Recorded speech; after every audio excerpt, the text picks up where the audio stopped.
সাদা কাফনের মধ্যে যেদিন ঢুকবা ওই দিন সব বাহাদুরি বন্ধ হয়ে যাবে।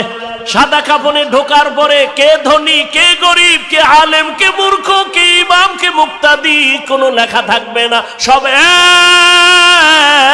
এক। এত বাহাদুরি কবরে যাওয়ার আগেই দেখো সাদা কাফনের প্যাকেট হওয়ার মাত্রই বাহাদুরি বন্ধ হয়ে গেল। কিসের এত বাহাদুরি? কই টাকাওয়ালা 3 কাফনে প্যাকেট হয়ে যাবে। কোটি টাকার মালিক দেখো অভাব হয় না দূর, গরিবী ঘুমায় আরাম করে মনটা বাহাদুর। ফেরাউনের লাশটা দেখো মিশর জাদু ঘরে, খায় না মাটি পোকা মাছি সবাই ঘৃণা করে। হৃদয় থাকিবে যার নম্রতা সদা